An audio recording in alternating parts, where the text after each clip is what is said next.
നമസ്കാരം, ചാനൽ 91 ന്യൂസിലേക്ക് സ്വാഗതം. വീട്ടിൽ ഗർഭിണിയുണ്ടെങ്കിൽ വീട്ടുകാർക്ക് പ്രസവം കഴിയുന്നതുവരെ ആദിയായിരിക്കും. അപ്രതീക്ഷിതവും അസാധാരണവുമായ എന്തും സംഭവിക്കാം എന്നൊരു പേടി വീട്ടുകാർക്ക് എന്നും ഉണ്ടാകും. പൂർവികരുടെ ഓർമ്മയിൽ എന്നും ജനനത്തിൽ മരിച്ച കുടുംബത്തിലെ ഒരു കുഞ്ഞു പൈതലോ അവരുടെ മാതാവോ ഉറപ്പായും ഉണ്ടാകും. പണ്ടൊക്കെ വൈറ്റാട്ടിയുടെ സഹായത്തോടെ അതിസാഹസികമായി നമ്മുടെ സ്ത്രീകൾ വീട്ടകങ്ങളുടെ അരണ്ട വെളിച്ചത്തിൽ മറച്ചുകെട്ടി പ്രസവിച്ചുകൊണ്ടിരുന്നു. എന്നാൽ കാലം ഏറെ മുന്നോട്ട് പോയി, വൈദ്യശാസ്ത്രം വളർന്നു. ചിലർ ഇപ്പോഴും അതിന് പുറത്തു തന്നെയാണെങ്കിലും മഹാഭൂരിപക്ഷം വൈദ്യശാസ്ത്രത്തിൽ വിശ്വാസമർപ്പിക്കുന്നു. എല്ലാവരും വൈദ്യസംഘത്തിന്റെ സഹായത്തോടെ പ്രസവിക്കുമെന്നത് നടപ്പുശീലത്തിന്റെ ഭാഗമായി. ഇതിനിടയിൽ ചിലർ കാലത്തെ പിന്നിലേക്ക് വലിക്കാൻ ചരട് വലിക്കുകയാണ്. ആധുനിക വൈദ്യശാസ്ത്രം അപ്പാടെ ചൂഷണമാണെന്നും മരുന്നുകൾ വിഷസമാനമാണെന്നും അവർ സംഘടിതമായി പ്രചരിപ്പിക്കുന്നു. ഗർഭം ഒരു അസുഖമല്ലെന്നും പ്രസവത്തിന് ആശുപത്രിയോ ഡോക്ടറോ ആവശ്യമില്ലെന്നും വീട്ടിൽ തന്നെ നടത്താം എന്നുമാണ് ഇവർ പ്രചരിപ്പിക്കുന്നത്. ഇതിനു പിന്നിൽ ചില ഗൂഢസംഘങ്ങളും നിയമത്തെയും സർക്കാർ സംവിധാനങ്ങളെയും വെല്ലുവിളിച്ച് പ്രവർത്തിക്കുന്നു. ഇതിന് രണ്ട് ഉദാഹരണങ്ങൾ നമുക്ക് പരിശോധിക്കാം. 2022 ഓഗസ്റ്റ് മാസത്തിന്റെ തുടക്കത്തിൽ മലപ്പുറം ജില്ലയിൽ ഒരു കുഞ്ഞ് പ്രസവത്തെ തുടർന്ന് മരിച്ചു. യുവതി തന്റെ 4ാമത്തെ കുഞ്ഞിന് വീട്ടിൽ ജന്മം നൽകിയതായിരുന്നു.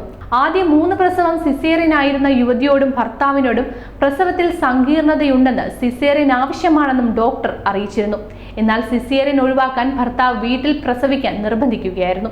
ആരോഗ്യ പ്രവർത്തകർ പലവട്ടം വീട്ടിലെത്തി ഗാർഹിക പ്രസവത്തിനെതിരെ ബോധവൽക്കരണം നടത്തി. എന്നാൽ സംഘത്തെ വെല്ലുവിളിച്ചായിരുന്നു വീട്ടിലെ പ്രസവം. ഇതറിഞ്ഞ ആരോഗ്യ പ്രവർത്തകർ വീണ്ടും എത്തി ഭാര്യയെ ഹോസ്പിറ്റലിൽ അഡ്മിറ്റ് ചെയ്യാൻ ആവശ്യപ്പെട്ടു. എന്നാൽ കുഞ്ഞ് മരിക്കുകയായിരുന്നു. മറ്റൊരു സംഭവം 2023 മാർച്ച് 8 കൊല്ലം ജില്ലയിലാണ്. യുവതി ഭർത്തൃവീട്ടിൽ ഭർത്താവിന്റെ മാത്രം പരിചരണത്തിൽ ആദ്യ കുഞ്ഞിന് ജന്മം നൽകി.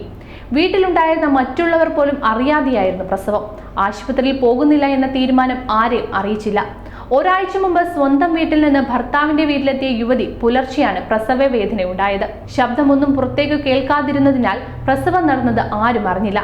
വിവരമറിഞ്ഞ ആരോഗ്യ പ്രവർത്തകർ ആശുപത്രിയിൽ പോകാൻ പറഞ്ഞെങ്കിലും ഇവർ തയ്യാറായില്ല.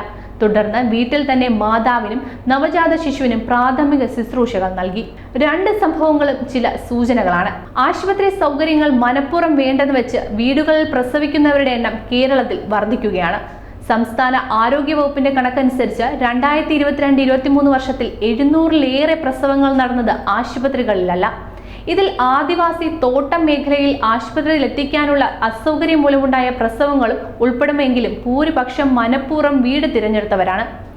ഗാർഹിക പ്രസവം പ്രോത്സാഹിപ്പിക്കുന്ന ചില സംഘടനകൾ കേരളത്തിൽ പ്രവർത്തിക്കുന്നുണ്ട്. രഹസ്യ സ്വഭാവത്തിൽ പ്രവർത്തിക്കുന്ന ഈ സംഘത്തിന് കേരളത്തിൽ എവിടെയും എത്തി പ്രസവം എടുക്കുന്ന വൈറ്റാട്ടിമാരുമുണ്ട്. വളരെ രഹസ്യ സ്വഭാവത്തിൽ ഗർഭിണികളുടെ വീടുകളിലോ ബന്ധുവീടുകളിലോ പ്രത്യേകം തയ്യാറാക്കിയ കേന്ദ്രങ്ങളിലോ നേരത്തെ എത്തി താമസിച്ച് പ്രസവശേഷം തിരിച്ചു പോകുന്നവരാണിവർ. ഭർത്താവ് സ്വയം തന്നെ പ്രസവമെടുത്ത സംഭവങ്ങളും നിരവധിയുണ്ട്. അക്യുപഞ്ചർ, നാച്ചുറോപ്പതി ചികിത്സയുടെ പേരിലാണ് ഗാർഹിക പ്രസവങ്ങൾ കേരളത്തിൽ വേരുറപ്പിച്ചത്. കുടുംബത്തിലോ സൗഹൃദാലയത്തിലോ നടക്കുന്ന ഒരു ഗാർഹിക പ്രസവം അപകടം കൂടാതെ പൂർത്തിയായാൽ അത് മുഖേന കൂടുതൽ ആളുകളിലേക്ക് ഇവർ എത്തുന്നു. എന്നാൽ ഇത് അപകടകരമായ ഒരു പ്രവണതയാണ്. പ്രസവിക്കുന്ന സമയത്ത് ആരോഗ്യമുള്ള കുഞ്ഞാവണേ എന്നായിരിക്കും ഏതൊരു ഗർഭിണിയുടെയും പ്രാർത്ഥന. ഗാർഹിക പ്രസവത്തിൽ ജനിക്കുന്ന കുഞ്ഞുങ്ങൾക്ക് പ്രതിരോധ കുത്തിവയ്പോ അത്യാവശ്യം വേണ്ട ചികിത്സകളോ ലഭിക്കുന്നില്ല. അതുകൊണ്ട് തന്നെ പ്രസവശേഷം മാതാവിനോ കുഞ്ഞിനോ ആരോഗ്യ പ്രശ്നങ്ങൾ ഉണ്ടാകുന്നതിനുള്ള സാധ്യത കൂടുതലാണ്. അത് മരണത്തിന് വരെ കാരണമായേക്കാം. പരിശീലനം ലഭിക്കാത്ത വൈറ്റാട്ടികളാണ് പ്രസവം എടുക്കുന്നവരിൽ അധികവും. വേണ്ടത്ര സൗകര്യങ്ങളില്ലാതെയാണ് പല പ്രസവങ്ങളും നടക്കുന്നത്. യൂട്യൂബിൽ നോക്കി പ്രസവം എടുക്കുന്ന സാഹചര്യവും ഉണ്ടായതായി ആരോഗ്യവകുപ്പ് പറയുന്നു. News desk, channel 91.